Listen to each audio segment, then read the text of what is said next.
So just to start out with a big warm welcome to you. Of course, I'm Bridget Lyons, and I've got here Erica Kosminski. Hey, Erica. Thanks for joining us. So Erica is the HR specialist who has totally guided me through the landmine that has been trying to figure out, as I build my team, what is the right kind of structure for my team. So I'm super excited that she's here to join us. What we're going to be talking about is, of course, like why I changed over from this solopreneur mindset, who's on my dream team exactly. We're going to have lots of check-ins with Erica so that I can kind of give you the big picture of what the vision was, and Erica can share like all of the legal and regulatory concerns that we work through. And then we can also talk about like the legal definitions of employees versus contractors versus interns. Erica's definitely going to break us down for that. A lot of people have asked me about the financial considerations of building out your team. So I'm not going to give out what I'm paying my team members because I think it would make them uncomfortable. But what I will share is some of the thought process that I went through about deciding whether I was financially in a position to do this. And then we're going to open it up for Q&A at the end. So hopefully we won't talk at you for too long, and we'll have lots of time to take your questions. So you can submit questions through either Google Plus or through this first hire hashtag. I think that covers it. Erica, does that sound good to you? Yeah, that sounds exactly right on track. Awesome, perfect. Okay, so this little background of how I flipped the switch on the solopreneur mindset. So I have been working for about 2.5 years as a public relations consultant. And what I was doing for people was really building kind of PR plans for them and then training people on their teams to make it work. And before I started doing this, I worked for 10 years in various public relations agencies, both some of the largest in the world and also boutiques. And I also did some nonprofit communications work. So when I left my job, I really knew that I wanted to be my own boss. I wanted to be in charge of my schedule. I strongly believe that, yes, you can pick your clients. That is actually a core belief that I run my business with. So I really wanted to be helping people get their message out, people who weren't already getting their share of the press. And, you know, when I started, I think, like so many other people, that for me the path to freedom was like, I'm going to build my own business. I'm just going to be accountable to myself. And, you know, I really had that, like, I left my job to be a boss and not just to find like 20 different bosses. And I think very quickly what you find when you're in that solopreneur mindset and you're doing everything yourself, that even when you structure the work to really play to your strengths, you really get caught up in being accountable to all of your different clients, especially with the work that I do that's consulting work. And so I realized that I wasn't having sort of that, I had the autonomy, but what I wasn't doing was leading in the way that I thought I would be leading. And I thought I could lead through my work and through my actions, and while that's definitely the case, it just wasn't as fulfilling. And what I'd realized actually just at the beginning of this year was that I have always thought that my call to be a leader and the fact that I like managing people, I always thought it was a weakness. I actually always thought that I was really, really lazy because I didn't want to do it alone. I didn't want to do all the work, and I really enjoyed like mentoring people and explaining to them how to do the work. But in my mind, what was happening there was that I was too lazy to do the work, and I always wanted to pass it off to other people. That was like the story that I was telling myself that was holding me back from flipping the switch. And I kind of had this big, like, whoa moment when I started reading a lot of entrepreneurship books and kind of realizing, like, wait a minute, like, this is like the classic entrepreneur conundrum, or the classic founder's conundrum, is that when you leave your job, you're really great at a craft, and where most people get stuck is actually getting out of the day-to-day of doing the craft that they excel at. Like, I excel at PR. But if you have a craft that you excel at and you start your business around it, then, you know, you're like in that day-to-day. And that what most people have a problem with is going up and becoming either a manager or even like truly the boss who is leading like the managers and the team and a structure. So like what I thought was a weakness was actually something that made me like perfect for being an entrepreneur and perfect for leading a team. So that was sort of surprising to me when I realized that. It was like this big, like, I have been beating myself up over this for a long time. So what I quickly decided I was going to do was turn this around, that instead of being afraid to build an agency, that I was going to do it my way, that I was literally going to put my money where my mouth was by investing into building the kind of agency that I would always want to work for, and that like combined my ideals about how the work of public relations should be done and media outreach should be done, but also combine how I feel like a working relationship between you and your team and you and your clients should be done. So that is where my focus really switched in the last year. And the reason we're all here today is obviously I have started implementing that vision. I want to say I've had a ton of help. Erica is on the call because I literally like would have broken a zillion laws if it weren't for her. So I love having her here. We should all like look at Erica because she's lovely and wonderful. And then, but I also got some help with woman Natasha, who helped me get some systems down in my business and get some of the institutional knowledge I had out of my head. So I did a lot of work prepping for this. And what I started looking for was probably an intern. And I called this person in my mind an apprentice, like I wanted to teach somebody how to do the craft of PR. And that's kind of where I brought Erica on, was to make sure that I wasn't breaking any laws in recruiting an intern, because I had been an intern and I had had some good experiences and some not great experiences, and I only wanted to replicate the good and make it better. I didn't want people to go through what I went through.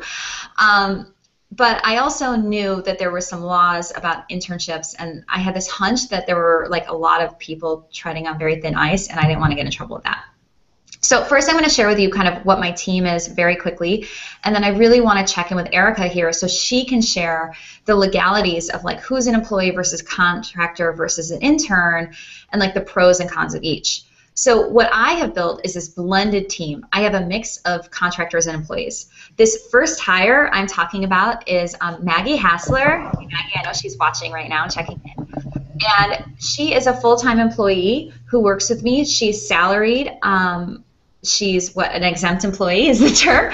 And so I pay her a salary. We designed a benefit package for Maggie, and I feel really responsible for not just making her payroll, but for setting her up to do great work. Another person on my team is Megan Ekman, and she is what I call our happiness ambassador. So she mans our main inbox. She helps me put up blog posts. She keeps us happy, and she keeps everyone who emails us happy. And Megan is an independent contractor who we pay for about 30 hours a month of her time. So right there already, like that's our core team, are the three of us. And right there you have like me, the founder and the vision keeper, Maggie, an employee, and Megan, a contractor, all working together. And it's working out really well, but there are definitely some challenges because of the things that I can ask of each of them based on their legal categorization. And then we have a lot of outside support.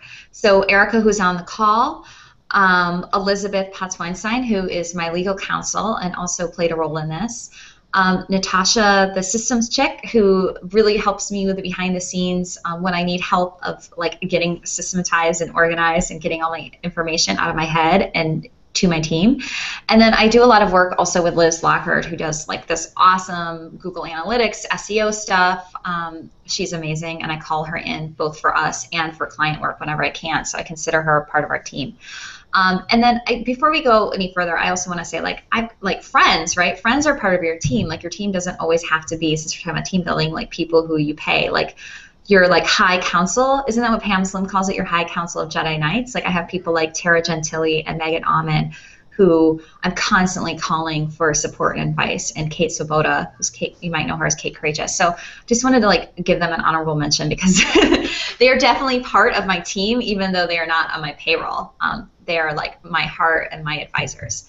But it is interesting to see this kind of mix between how I'm able to work with Maggie and Megan, and why I had to bring Maggie on as an employee, and that really goes down to legal kind of ramifications of how we're going to work together. So this is, I think, the time, Erica, that I kind of pause and I can come back in, but to share, for you to share, like, what were some of the things we were looking at, and like what are some of the distinctions and the pros and cons that we had to weigh in this decision? Well, a lot of people immediately think that interns are their own special classifications. And a lot of people don't realize right off the bat that an intern is simply an employee that has a termination date preset. They have to be paid by minimum wage laws, which is where a lot of people immediately get in trouble.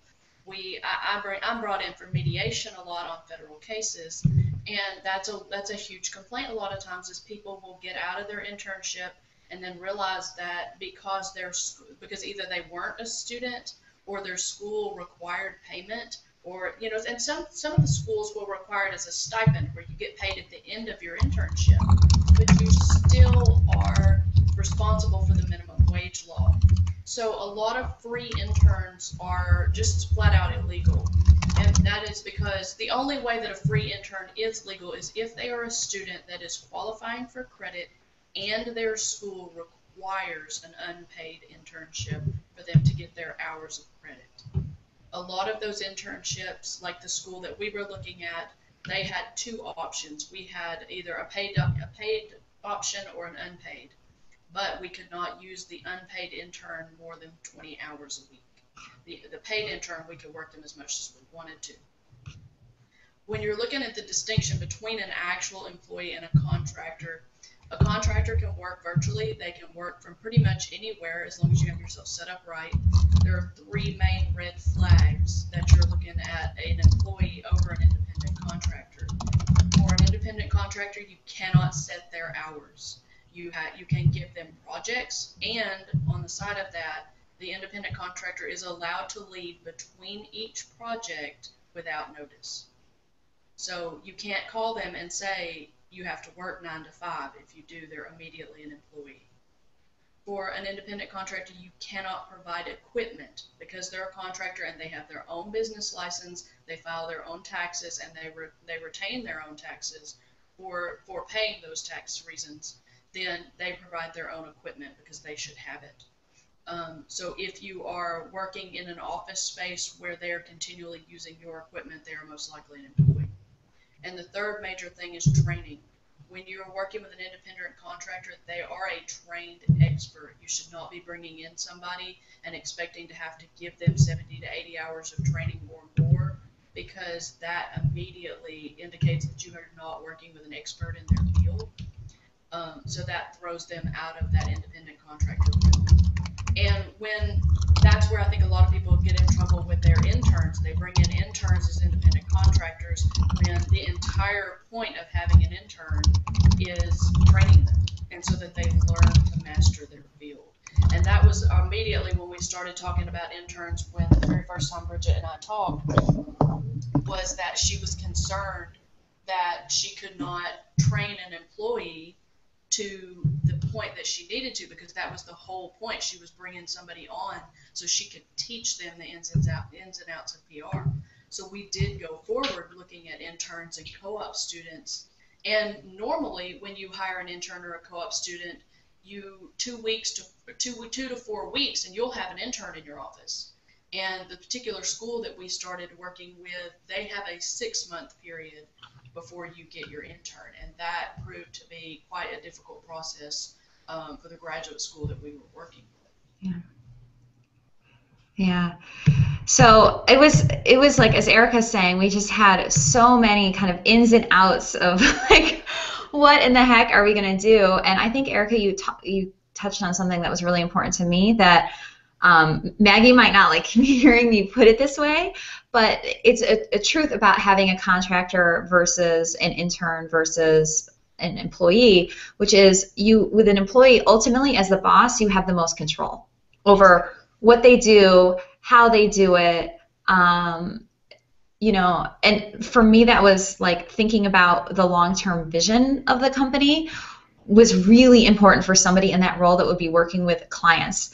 Maggie is in a client-facing role. She's been brought on board predominantly to be working and managing client accounts. So I really didn't want to put that out to an independent contractor, because ultimately both of us are, obviously our reputations are out there. We're standing behind our work. But it was so important to me that I had somebody who was doing things in a way that I felt really comfortable with.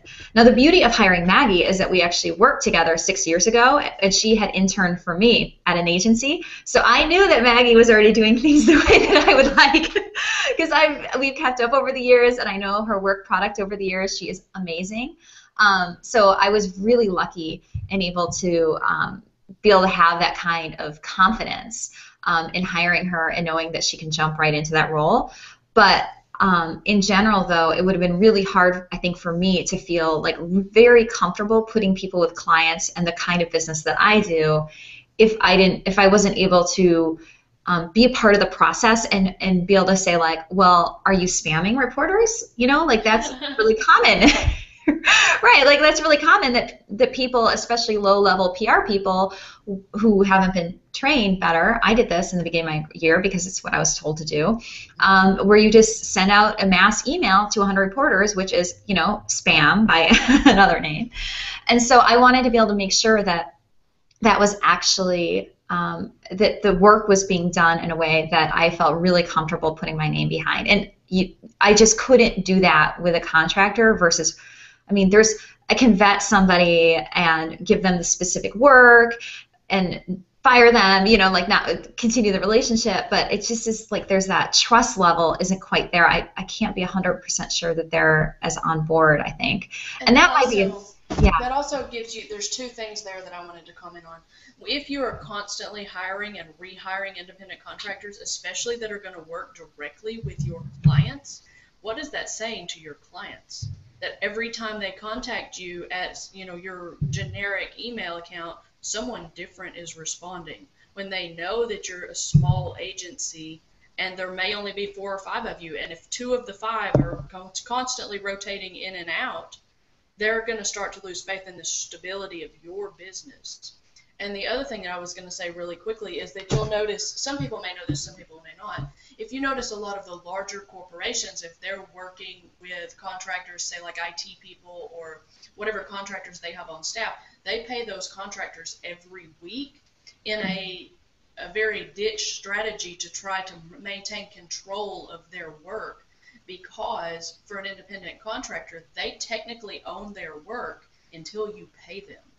So they can come back and, you know, and legally it can cause a lot of problems if they've already turned something into you and then turned it to a client and billed the client and gotten paid and then not paid the contractor.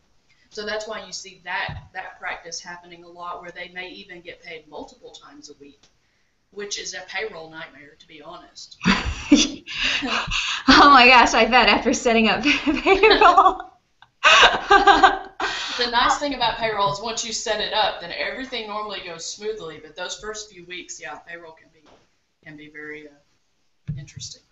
I want to touch on that because it's something that we talked about, and you thought that might be a deterrent for me, which is this whole idea of like, oh, you have to pay taxes on this person, right? And that people are like, oh, I don't have the money to pay somebody's taxes. So I know I'm jumping ahead a little bit to the financial part, but I think this is like so important as this part of the conversation, because I think that's like a big barrier for people in hiring. And like for me, paying the taxes is like, well, I offered Maggie a salary and the taxes were just part, you know what I mean? They're part of that salary, so they're part of what you're able to pay somebody. And so it's not like you're paying like, oh, I'm going to give you like X salary, but you have to pay Z in taxes. No, like the X salary, the taxes come out of that. You know, it doesn't affect what you're paying. So for me, that wasn't really a big deal because I knew like what it was worth to me to bring that onto my business. And it's like once the payroll set up, like Erica said, it just happens. Like you can, you know, we're using ADP, but it can be like really automated for you going forward. So you don't have to be like I pay, what is it called? Biweekly or semi-monthly. I pay twice a month. Thanks. So I pay semi-monthly, and like once it's set up, it just happened. I mean, Erica does a little like magic behind the scenes, but it's like 10 minutes of work. It's like a very simple process. So for me, it's like it's done. I know that it's going to be taken care of, and I don't have to worry about it, which is a little different than like when Megan is invoicing me and I have to be actually processing her invoices and kind of keeping on top of the workflow and like keeping on top, making sure I'm giving her enough work. So in a way, that is almost a little more stressful for me. I get that too, because with my VA, Lauren, a lot of times she'll send the invoices and they get lost in my inbox. And then she'll send me an email a couple of weeks later and she'll be like, "You haven't paid my invoice." And I'm like, "Oh, I'm sorry. It's not that I didn't mean to not pay you. It's just that the invoice got lost in the day-to-day grind." And, eventually I'm probably going to have her either go on to ADP or or to start paying her own invoices, because I'm not very good at keeping up with my email. And I think, like you were saying, that it's a lot easier for, say, on the account of Maggie, because she's salaried. So her salary is the same every pay period. And if she has expenses, then I just go in and do those as well. If you're doing something where you have 10 or 12 people working for you and they're all hourly, that takes a little longer on my part. But for you guys, it's so much easier. And the big, huge, this is like the gleaming gold advantage of using ADP, is that they take care of the taxes. I set it up and it automatically pulls those taxes out of your account with the payroll, and you don't have to worry about it. And then ADP also at the end of the year, because they've done everything, they have all the information, they automatically prepare the W-2s and the 1099s. Because also, I don't think some people realize you can pay independent contractors via direct deposit. It's no harder than regular hours. They just get it immediately into their bank account. And in some cases, I've even noticed that it's significantly cheaper to use direct deposit than to use PayPal, because PayPal's fees just keep going up. Yeah. I want to talk about the other issue too, that's like the big difference between Maggie, who is a salaried employee, and Megan, who's a contractor, which is like when we come down to a crunch time, ultimately, legally, I can say to Maggie, like, "Hey, I need you for this week to like really be on call. I need you to be there with me. It might be a little extra work." And like, I want to be a good boss, so like, I don't want to abuse that. And if she was out here for a planning session and I gave her an extra day off to recover. So like, I want to be a good boss, but like ultimately I can say to her, like, I need you on board on this time, and she's my employee. So like at the end of the day, she's going to either do that or decide she wants to move on and not have that be part of her job. Right.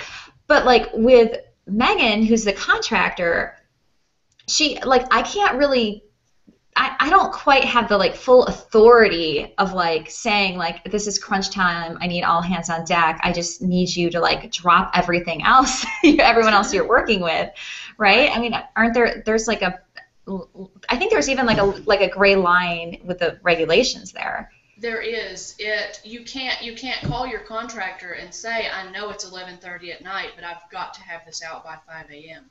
You just can't do it.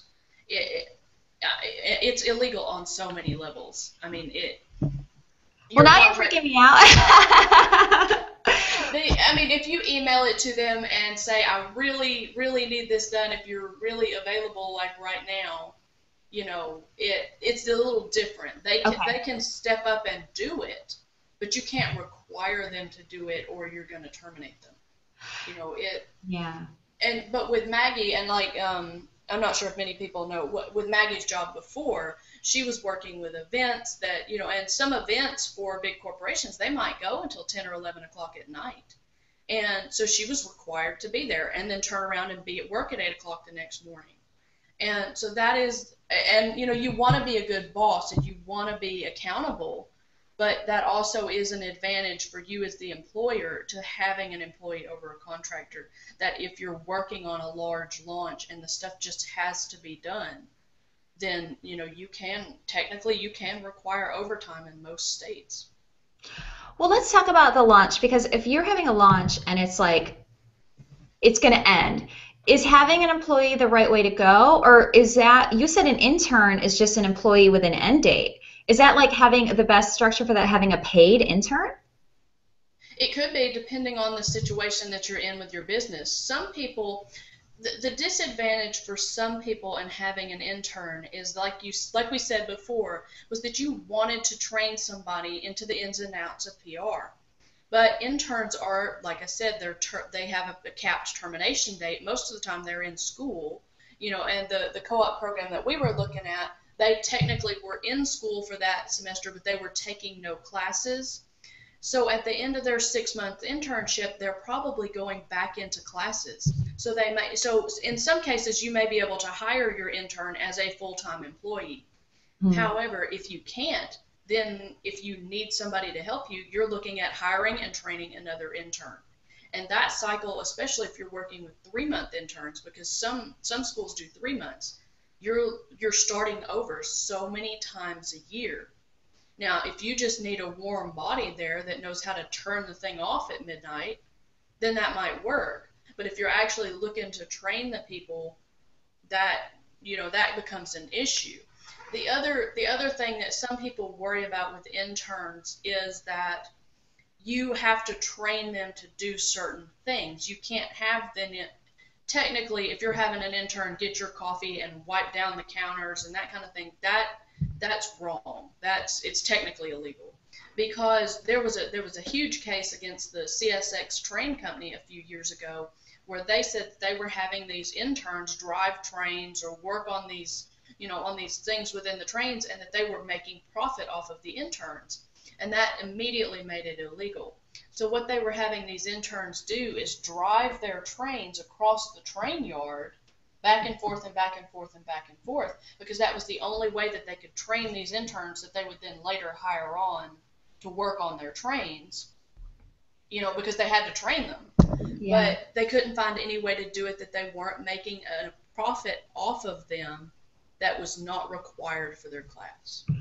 One of the things I think that I was really surprised by is this whole idea that the definition of an intern is so limited legally. Now you can use, right, the term intern to kind of like as common language, I think, right, to describe a position that might be like a part-time hourly temporary position, right? I mean, you can use whatever language. I think. Personally wouldn't. Okay. It's really opening yourself up. If you can describe it that way, like you could put an intern-like position, that would be better. If you get the person on your payroll and it says in their job description that they are an intern, you are opening yourself up. Even if you don't have them classified as an intern, you still open yourself up for a lot of that backlash, because it's the same thing like there was, I'm trying to remember the lady that there's a lawyer here in Nashville that uses this example a lot, and I cannot remember her name at the moment.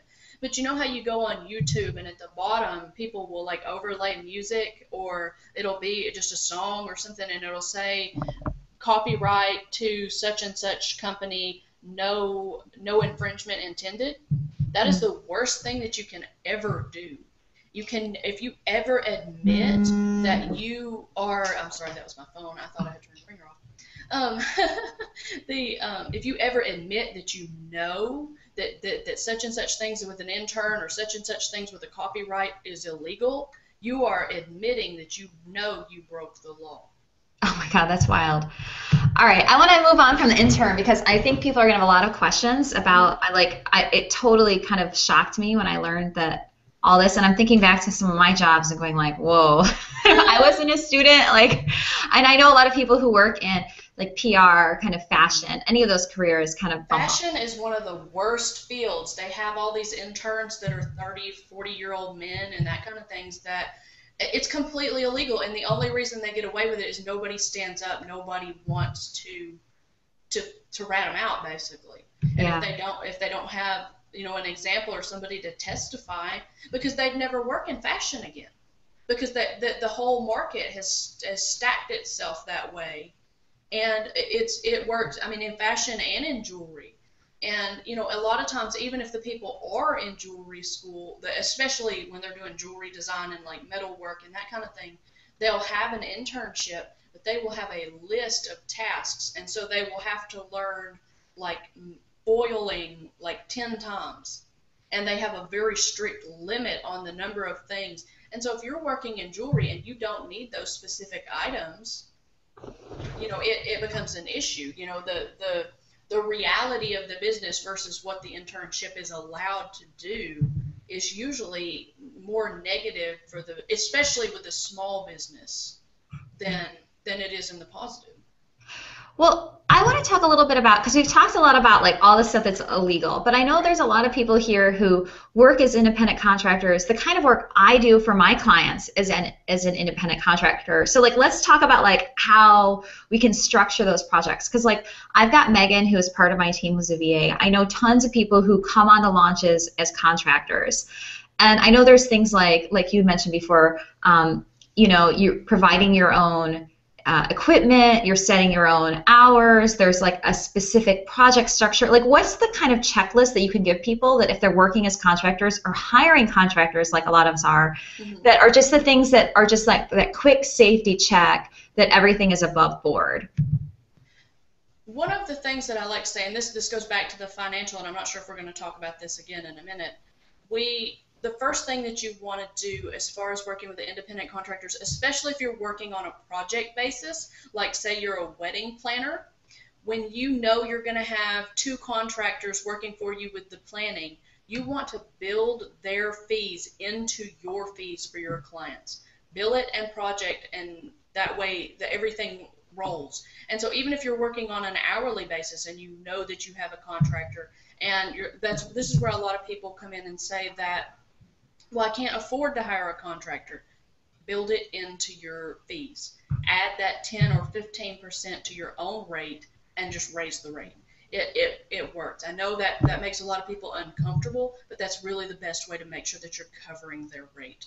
And like you said a minute ago, if you're paying an employee, we automatically, that's built into their employment rate as well. But as far as when you're working, normally independent contractors work with more than one client, so you want to make sure that you have the equipment that you need. Because if you're working for a company and they are restricting you to only working with them, then of course that becomes illegal. So the other things that you can do is you can make sure that you set your office hours, that you're working from 10 a.m. to 6 p.m., and you only work outside of those office hours in extreme circumstances. The other thing that if you're hiring an independent contractor, say like you have launches that are done.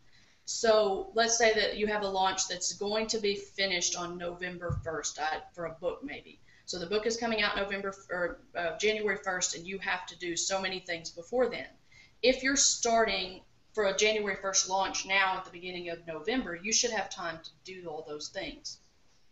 So work that same way. I need this, so give it to them and say, I need this project completed by such and such date. You can't tell them that they're going to work 8 to 5 every day on that project, but you can say, I need this done within the next 6 weeks and done by such and such date. For example, yesterday I had a newsletter that needed to go out, and I sent it to my assistant at the very last second, and I said, I'm so sorry about this. It needs to go out soon, this afternoon if possible. So you can kind of, you can suggest, but I can't say you have to work over your lunch to get this out because I made a mistake. Yeah, I do the same thing, and I do contract work. Like I'm working with Danielle Laporte to do some work around her launch, and a lot of the things that you mentioned are how I structure that work. Like we have, I don't have set hours. I do join one of their team meetings, but other than that, I get the work done when I can get it done using my own equipment, and like send them reports onto accountability. But there's no like, okay, we need you here every day from this time to this time. And sometimes they'll ask me, just like I will ask Megan. Sometimes they'll be like, hey, are you around? Do you have a quick second for something extra? But it's a request. You can't require that, which is, I think, that key difference between, so if you are hiring contractors versus employees, like, because I have both, and it is very different. Like with Maggie, oops. With Maggie, I can say, I'd really like you to switch your priorities today, which sounds like a request, but it's just kind of a nice way of saying, I'd like you to switch your priorities today. Like, it's do like that. And I hate to say this, but it's sort of like having a child. When you have a child and you hand them something and say, "Can you please throw this away?" You mean just go, it's a polite way of saying go throw this away. Yeah. And with Megan, we actually just had a conversation yesterday because we're still starting to work out the kinks between the three of us working together. So sometimes I do send her like, is there any way you can help me with this in the next hour? Or can you get this done for tomorrow?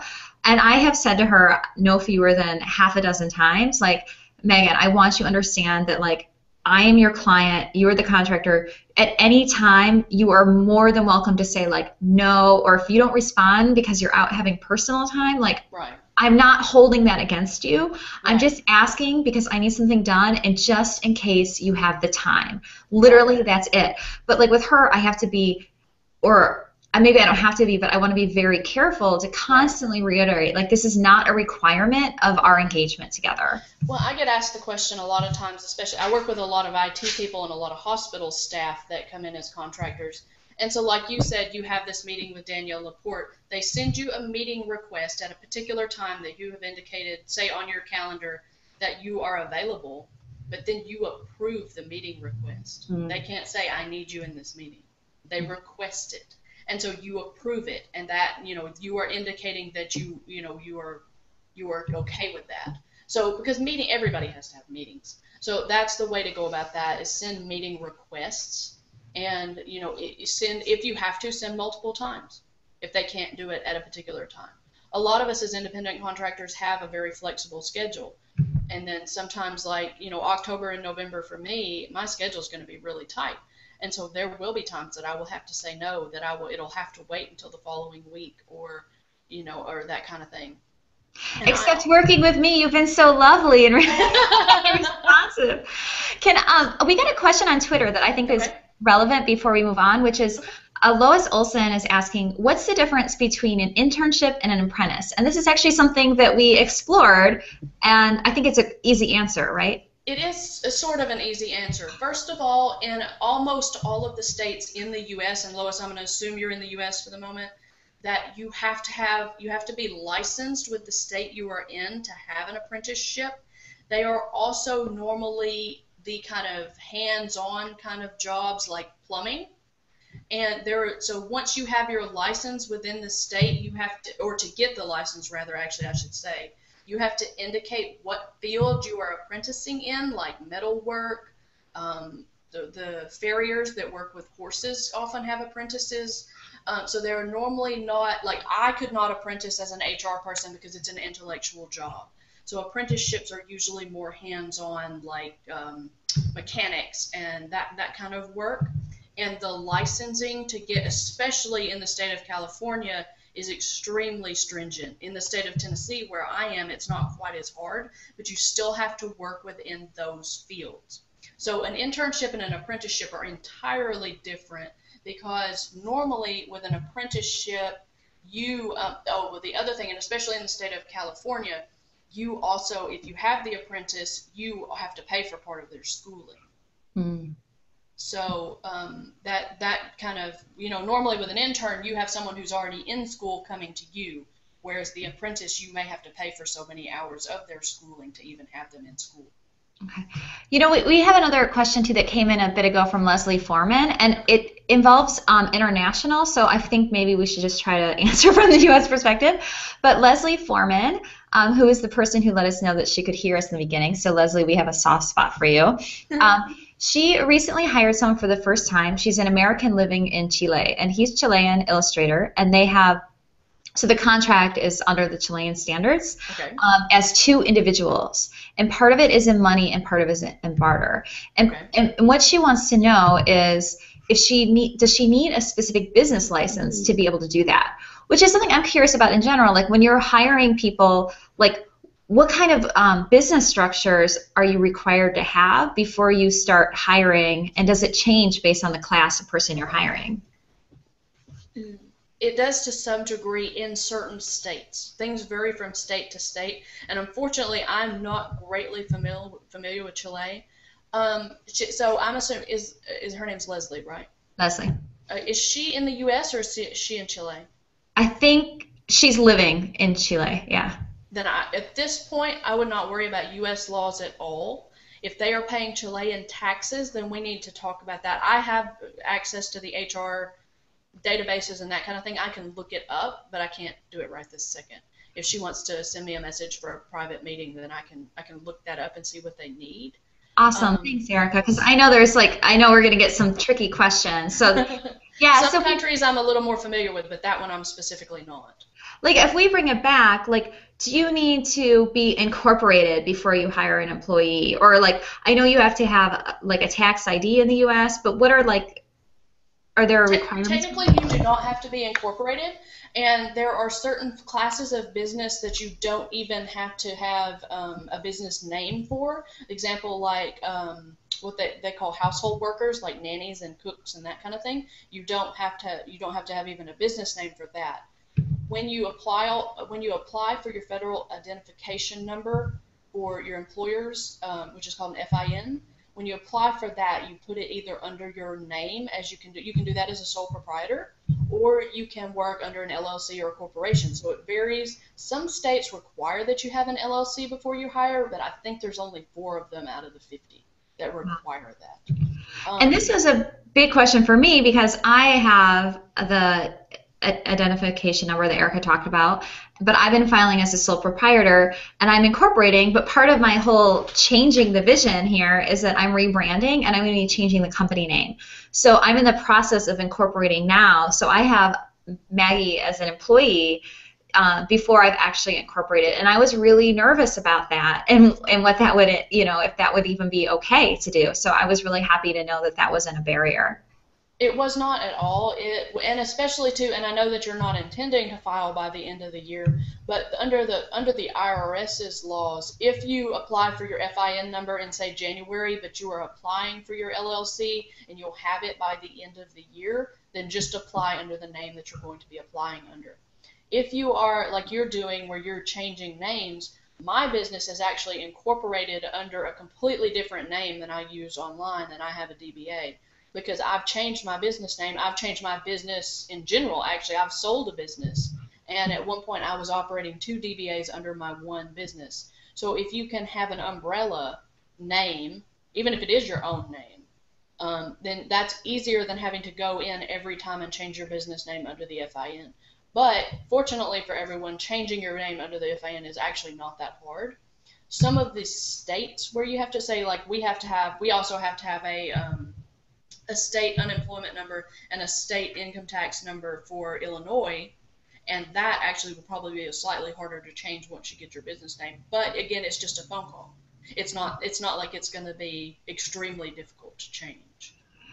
Yeah, it's paperwork. Yeah, exactly. It's like when you submit this is an example. I used to work part-time at a library, and at the end of the year, they gave me the login to log in and get my W-2.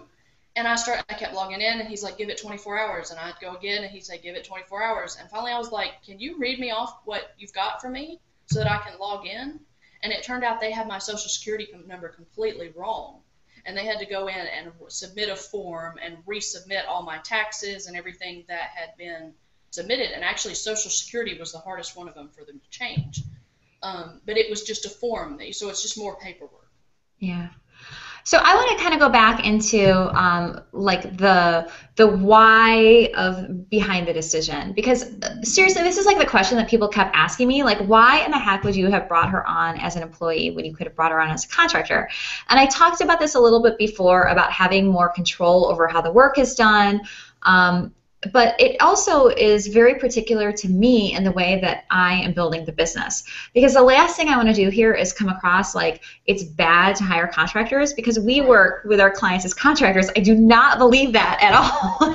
And so I just want to be like really clear in saying that, like, I think what's really important though is that why I wanted Erica here today is that you understand the classification differences so that you can structure the work appropriately for the kind of person that's right for your business and working for your business.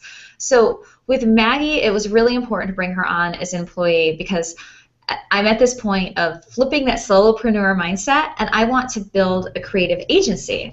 And so the vision is that we grow past just me and Maggie doing client work, but that we bring on a graphic designer, a copywriter, maybe somebody that can handle your ads on Facebook for you, We want to have really integrated services. And so that is growing much beyond the fact that like I'm going to come in and consult with a business, which is where I started. So that's why it makes so much sense for Maggie to be on the payroll. Now with Megan, the decision to have her as a contractor is because a lot of the work that I have for her are things that I'm okay with her doing on her own time. Like she checks our email, but she told me like, oh, I do it in the morning, afternoon, and night because I asked her, I was like, when are you even checking the email? Because I was like, I mean, I'm not going to tell her the times. I don't care what time of day she checks the inbox as long as it gets done. Right. And I hired her because she's better at doing these kinds of things than I am. You know, like she's definitely like better at keeping on top of those things. She's really friendly in her responses. So I feel like, all right, that's not an area where, like in the PR area where I'm like, this is like my core like expertise. I'm like, no, I'm going to bring somebody from the outside who already is working with other people. She's working with at least 2 other clients that I know of. So I'm not her only client. She splits her time between us. She's also a full-time artist and illustrator with her own like art business going. So this is a way for her to supplement that income, have some flexibility. So it works really well for both of us because I don't need the VA support every single day. It's much more sporadic. Right. That's the exact same way that I work as, you know, because I'm HR, a lot of people are like, well, why are you an independent contractor or a consultant? Well, a lot of the businesses that I work for are like your size, and you would not need me 40 hours a week. And so if you hired me on as an employee and you gave me hours and you said, you know, that if you hired me on as a full-time employee, what would you do with me? There's no way that you could use me for 40 hours a week. And even if you hired me on as a part-time employee, still you have to provide so many hours a week as a part-time person, and you can't fluctuate that schedule a great deal, or you're going to lose your employee. And so that's a big advantage to having the independent contractor, especially when you don't have enough hours, and and it doesn't really matter whether it's done today or tomorrow. And a lot of the work that Maggie is doing, it does matter when it gets done. Yeah. I also want to go into kind of the financial kind of financials, but Maggie actually had a quick question that she wanted me to clarify more about the different types of team members with different specialties. How have they in a structure made you a better business and business owner?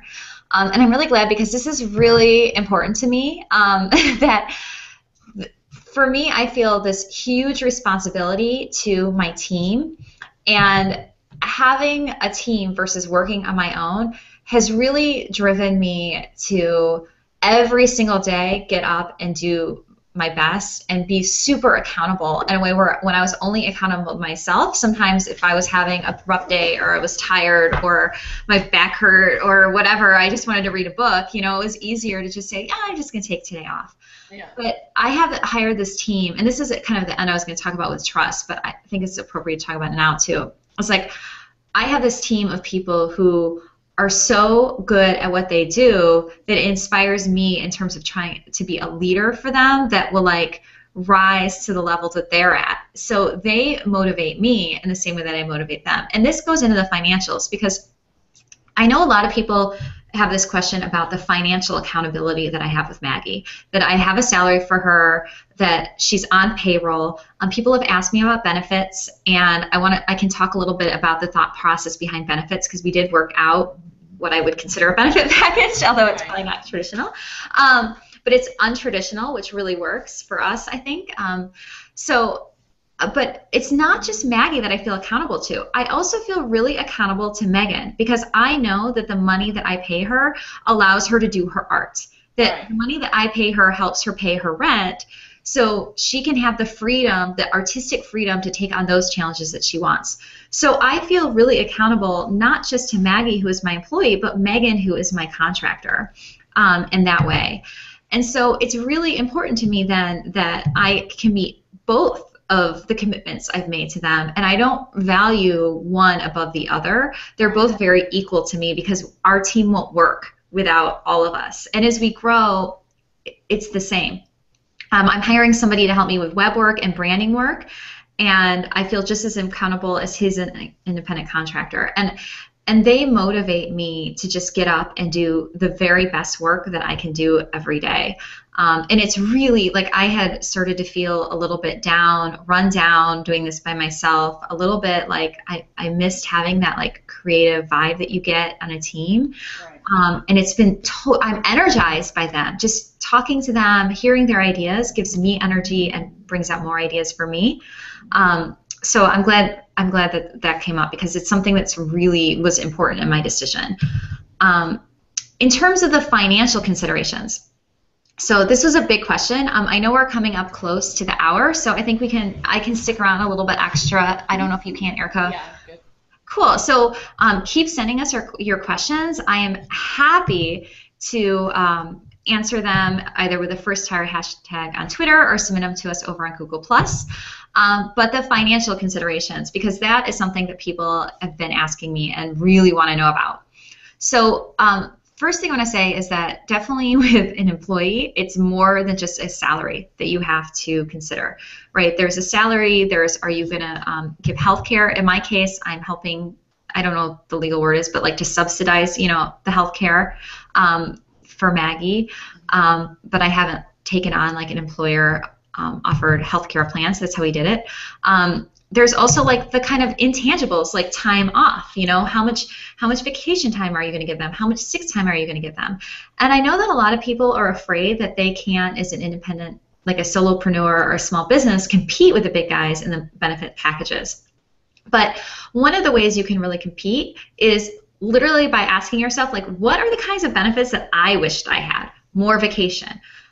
For me. So, I gave Maggie more vacation. The ability to work from anywhere, the ability to say, hey, I'm going to take off a couple of hours to go to a yoga class, but, I'm still going to get my work done today. Like that to me is a value in my work. So it's something that I am extending to Maggie, even though she's an employee and I could set hours for her. I'm not doing that.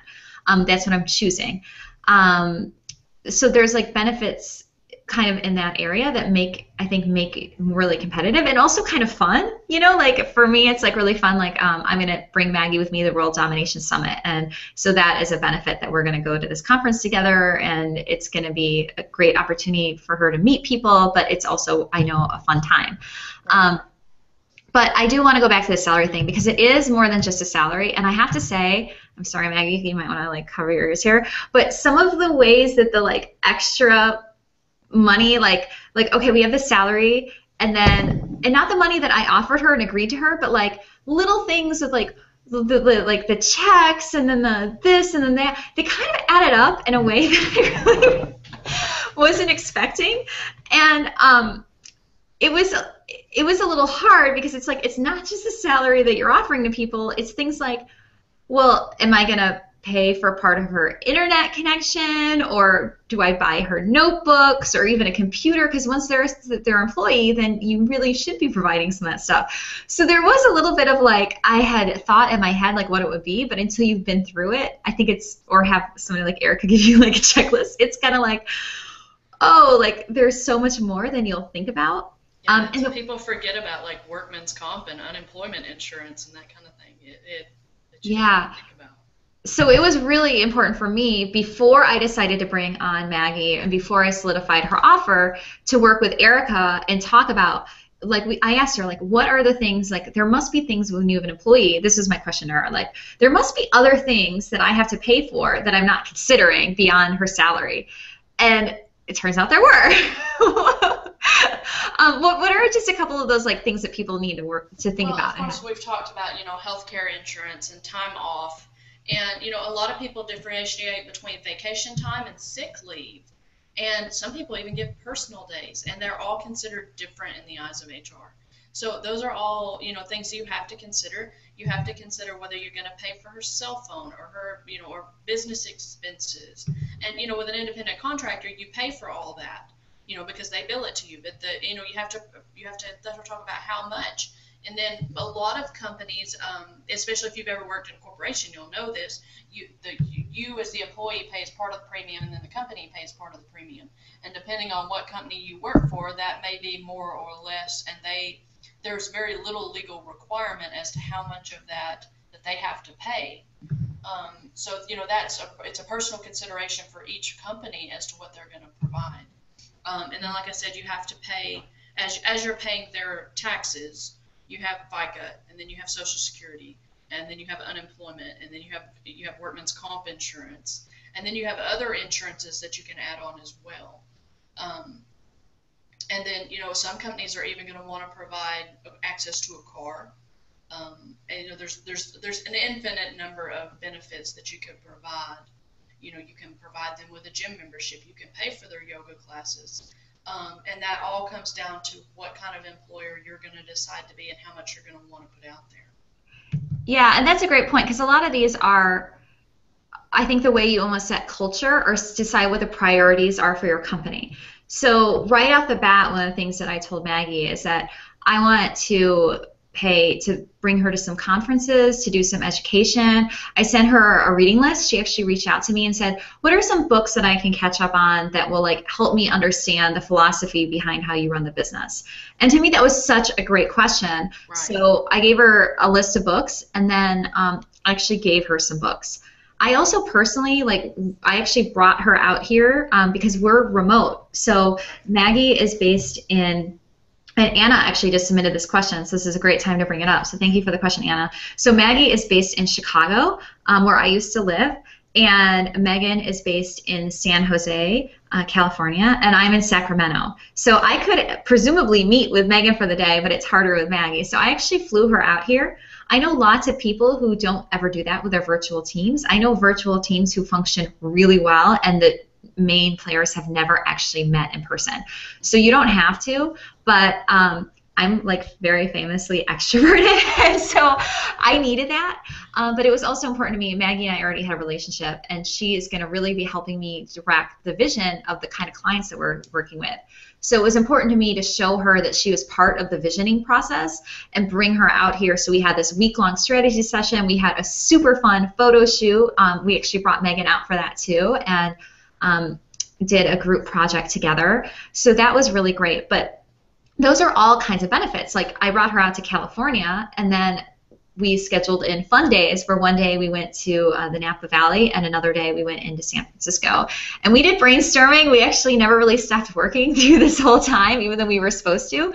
But I think that just shows what a great investment that time was, because we both had so much creative energy going that it was totally worth it. So for us, it's I'm not necessarily paying for Maggie's yoga classes, although I guess Maggie, if you want that, I don't think she likes yoga like I do. But I am willing to invest in her going to conferences, her getting education. If she came to me with it just got dark over here. If she came to me, I get distracted. She came to me and said, I really want to take an online class or a course or something like that. I would absolutely do something like that for her, because I want us to be a team that are continually bringing on new skills. That, to me, this idea of continuous learning, testing things out, doing better and better work for clients because we know more and more, that is the kind of team that I want us to be. I'm going to swear here, but I want us to be fucking smart. That isn't what I want us to be known as. I want us to be known as the smartest, most creative little PR studio on the block.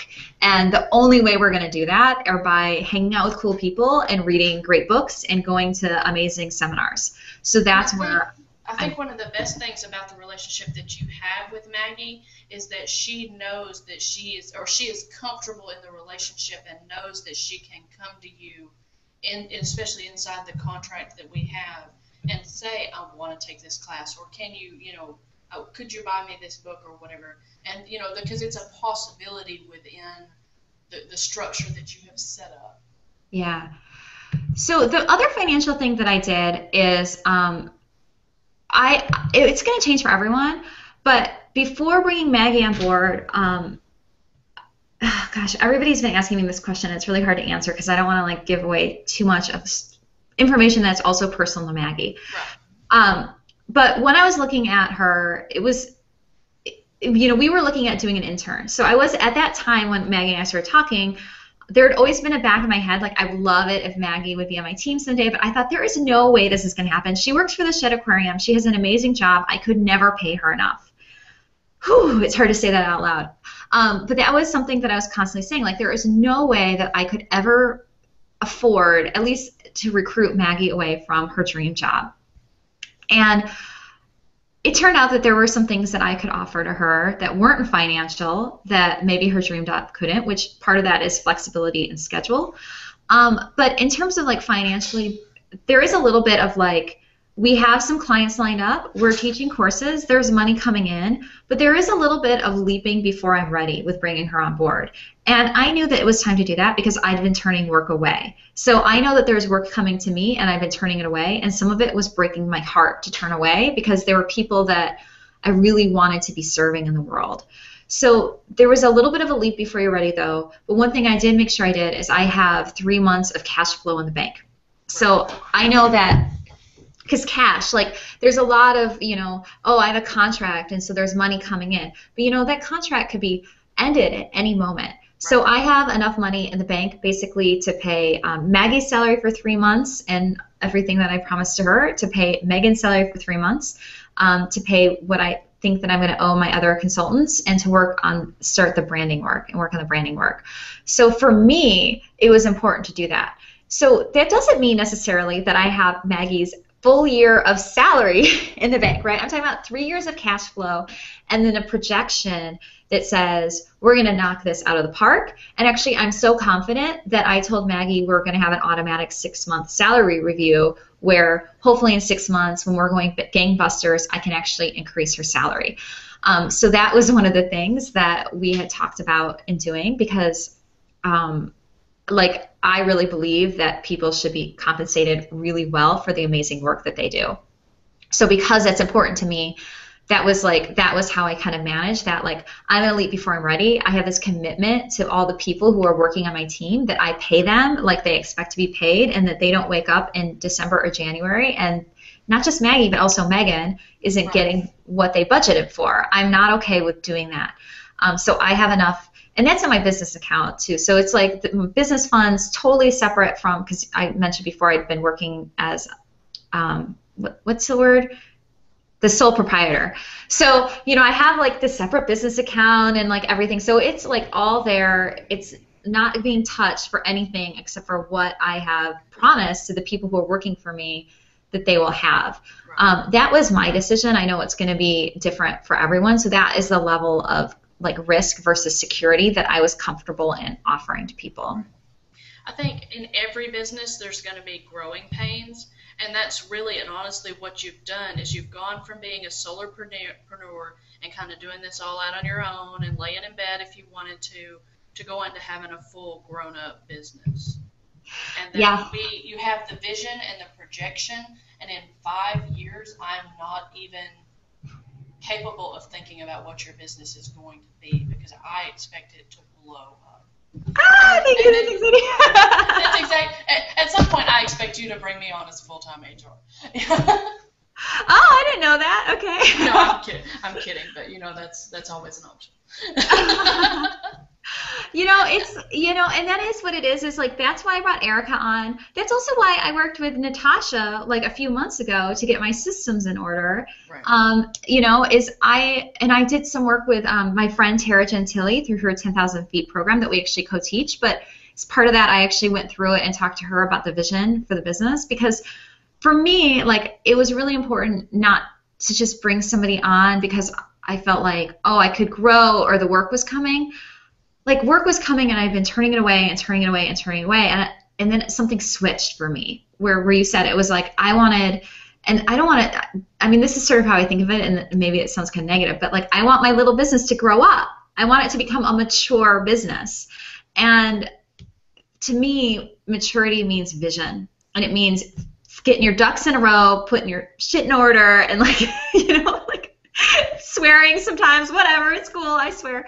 But it really meant putting everything in order. It meant hiring Erica to do my HR work. It meant hiring Elizabeth Weinstein to look at all my contracts. And she also looked at, I think, the contract that I had with Maggie and gave us some advice on that too. So all of this is just like a greater level. I feel like such a deep, I don't even want to say responsibility, like commitment to my team and to my vision for my business, that it's like in my heart, it's like changing everything. And I think that almost bringing on like an employee is part of that, because it just feels like, oof, this has happened, like it feels Yeah. big.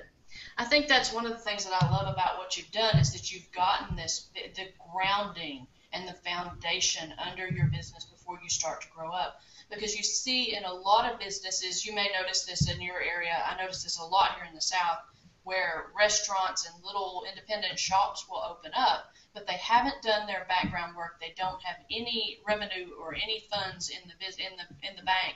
We get restaurants around here all the time that'll open and then close within a month because they haven't done their preparation. And it doesn't matter what kind of project you're doing. Even like when we're working with ADP, I'm one of those people that I want everything lined up. I want to know, I want my checklist, and I only want to make one trip to Lowe's before I start my project.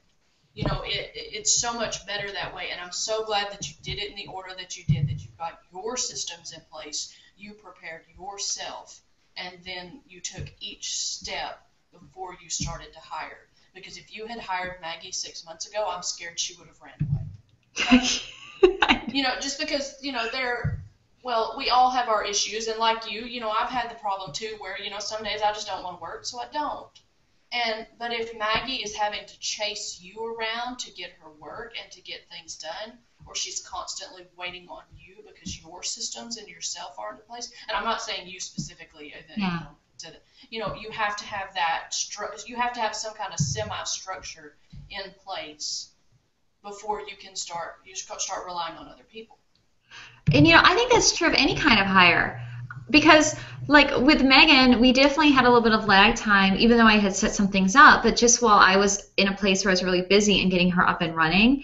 And there is that like delegation, which is kind of where I wanted to end today. So I'm going to do like a last call for questions with the hashtag first hire, or submitting them here at Google+. We've gotten some really great questions, and I appreciate that. But I want to talk with this like trust and kind of delegation issue, because that's something else that people really get kind of blocked up on, of this whole idea of like, I don't want to have somebody else do it because I can do it myself better, right? That attitude, that's like such a classic attitude. Mm-hmm. And I definitely have a personality set, like that whole like, oh, but I like leading people and I like mentoring people, that is serving me really well. And that, when people say all the time, like, oh, I'd rather spend like 15 minutes doing it myself than an hour explaining to somebody else, I'm like exactly the opposite, because I love showing people how to do things. And I use like a screen flow all the time. This is actually a really great tip I got from Natasha, actually. I use if Megan or Maggie have a question and it's something that I've done, I just turn on ScreenFlow, which is a Mac application, and I record my screen of me doing it and I talk over it. Because writing out like, here's how you do something is so painstaking, and you're always going to miss something. Right. So like, I'll just be like, oh, well, here I'm logging into MailChimp and here it is. And I like record my process, and then they can look back at that recording in the future. So we're using tech a lot to manage our workflow. We use, we have a shared Google Drive where we're sharing all of our documents. But at the end of the day, like we have checkpoints, we're starting to have weekly team meetings, and we're in contact all the time. But at the end of the day, like, I want to be the kind of person who trusts my team. And the only way that I can do that is by hiring people who are better at the jobs that I'm hiring them to do than I am. So I am an excellent publicist. I'm great at public relations strategy. I'm very good at teaching it, and I'm very good at doing it. But Maggie's better at it. And I'm not afraid to tell you that. I'm not afraid to sit here and say, like, if you want somebody pitching your story to the Today Show, to the New York Times, to your local TV, to a magazine, to anyone, I can do it, and Maggie can do it better. Like, and so I feel so confident that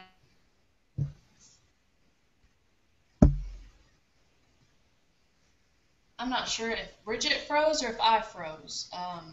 But I know exactly what Bridget was saying. If you guys can hear me, I have had my thing down, but if one of you wants to let me know that you guys can hear me, still, the trust there is definitely a huge thing going on, and I have the exact same thing going on in my business as well.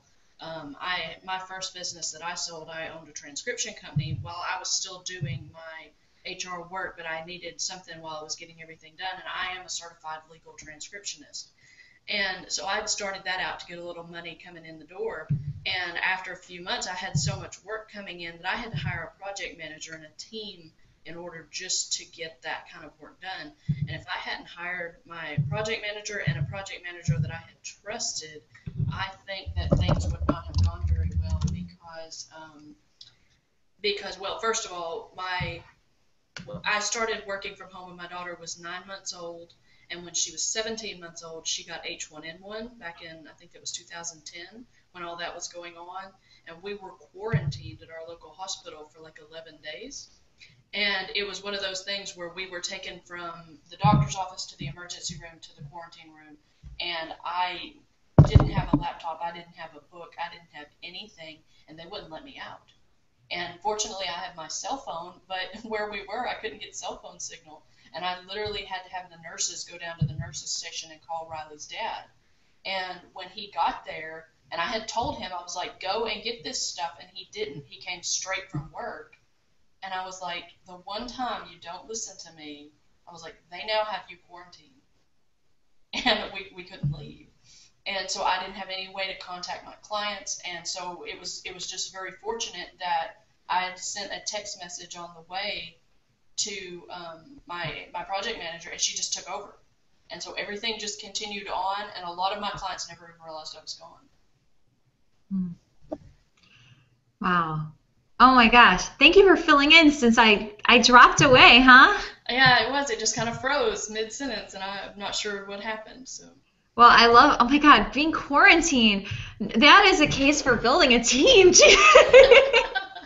And, and it was very sudden. It was not like she went from being fine one day to being so sick the next day. And, she was just a baby, and she had laid down, and she was laying in the bed, and she looked up at me, and she said, she's just a baby, and she looked up and she said, my arms are gone. Where did they go?